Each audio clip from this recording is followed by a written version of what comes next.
The surviving Fort Hood shooting suspect, there was a surviving Fort Hood shooting suspect arrested at a golf course. This is according to CNN. This is one of the stories that got buried, that's gone, that they'll completely deny. CNN, I guess they were wrong. Well, if they're wrong about that, maybe they're wrong about this. I think that would make sense. Okay. A senior officer who was playing golf Thursday near Fort Hood, Texas, told CNN he witnessed the arrest of one of the two surviving suspects of the shooting at the Army installation. Now, keeping in mind, they're talking about two, not the one that was initially reported as being dead. Hasan just walking out of the bathroom. Huh? Well, okay, hold on. I don't have a buck cutter. To the floor. We got him. Just kind of painting a little bit of a picture there, folks. I'm not saying that happened, but this is what CNN reported. Shortly after the shooting, the officer said military police told him to clear the course. He saw other MPs surround the building that held the golf carts, he said, according to the eyewitness.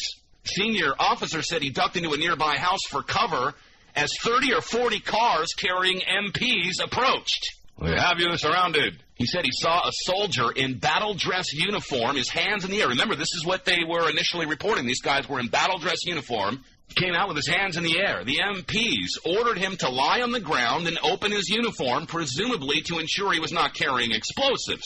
So said this witness, a senior military officer, by the way. He said an MP told him that authorities considered the man to be a suspect in the shootings after having overheard the man say he was with the shooter. Guess we're not hearing much of that anymore. Well, that was all just a mistake. So then the man was surrounded for 25 or 30 minutes until a convoy of vehicles arrived led by a Crown Victoria, Ford Crown Victoria, and carrying men in suits. He was taken away. So you can imagine what might have happened in that 25 or 30 minutes. They start patting him down. They start asking him questions. They're about to haul him away. He goes, look, call Dick Cheney. Call this guy. And they get him on the phone, and all of a sudden, the Ford Crown Victoria rolls in, men in suits, and they just take him away. That's the last you ever hear of him. The course is about 2.5 miles from Fort Hood. Anyone could have just run that, right? No problem. So why aren't we hearing about that again? And why aren't we hearing whatever happened to the two men with M16 rifles? Initial reports mentioned that the arrest of two men carrying M16 rifles when the Fort Hood shooting took place, nobody walks around with M16s in a military base unless they're part of a security team, base police, or security alert teams during a drill. Well, maybe there was a drill going on. That certainly complicates issues. So who were these men? Why were they carrying M16 rifles during the shooting? Why were they released? Now, you're starting to hear these aftershock stories coming out in the mainstream media. Well, I guess we should have allowed the military to carry guns on a base. I mean, really, this is the story they're perpetuating. It's a giant military base, massive security. Nobody's carrying guns. They're not allowed to carry guns on the military base, Jack. That's why Major Hasan was allowed to walk in there with a revolver and what I guess is about a 15-shot semi-automatic and beat off 100 rounds with nobody doing anything. Okay, that explains it. Michael Gaddy wrote a pretty good article about this on LouRockwell.com. The facts as presented by the Army and the media referring the reference of the shooting at Fort Hood just don't compute. Does not compute. I routinely dismiss any facts disseminated by the Army and the state's propaganda wing, sometimes referred to as the mainstream media. Some are glaring inconsistencies in what had been reported about the tragedy, which is what we've been saying for days now. First, there's the reporting the perpetrator was dead. Then hours later, the revelation that he was still alive. Exactly how long does it take to determine if a person is dead or alive? Could it be that no one knew who the shooters were and a story had to be concocted for public consumption? What happened to the other two, quote-unquote, suspects that were detained? Well, I just told you what happened to one of them. What did they do to qualify as suspects? And more importantly, what information surfaced that led to their release? One of the suspects reportedly said, as I just stated, he was with the shooter. It's okay, I'm with the shooter. He probably thought that the MPs were plugged in. You know, this is how they do this. It's called compartmentalization. He might not have known what the one hand was doing, the one hand didn't know what he was doing, and maybe he just assumed that the guys coming to surround him, that would be code. I would with the shooter, meaning, okay, let him get out the back door. But they did let him go, and he said that, according to witnesses.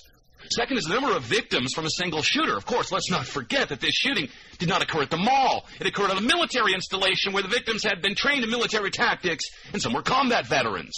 We are to believe that they did nothing to stop a single shooter, and he was allowed to reload several times and continue shooting, just as the VTech shootings happened. But that was on a school where people maybe were paralyzed by fear. Just continue shooting. The only thing that stopped him was the arrival of a police officer after the gunman had gunned down over 40 people.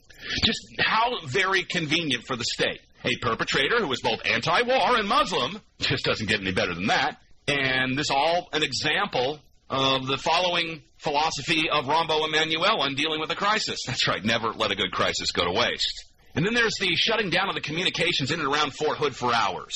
While the Army and the media will explain this in various scenarios, it also has provided the Army a chance to, well, create whatever story they wanted to provide. Of course, we all know the Army would never distort or lie about the facts involving the deaths of innocents. Well, then there's that Miley thing, and people on the ground have said that the cell phone towers were jammed to prevent unauthorized dissemination of information after the shooting. Again, the Army would not want any information contrary to the company line emerging from this disaster. Maybe Hasan, just after he left the convenience store in his Muslim garb, changed into his uniform, got in, even though he was been allegedly investigated by the FBI and everybody else for making statements and having connections with the terrorists, just walks right in there, and on the way, he jams all the cell phone towers.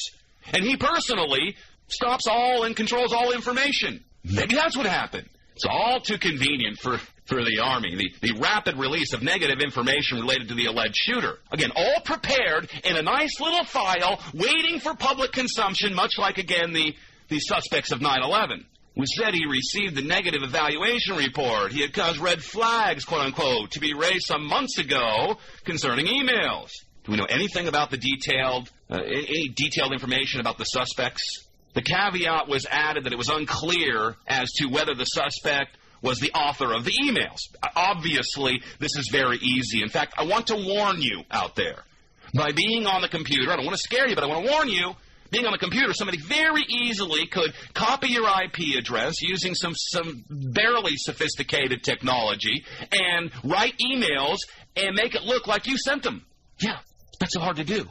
Months ago, alarms were raised about the emails the suspect might have sent, yet in all those months, the Army had been unable to determine who wrote them. Yep.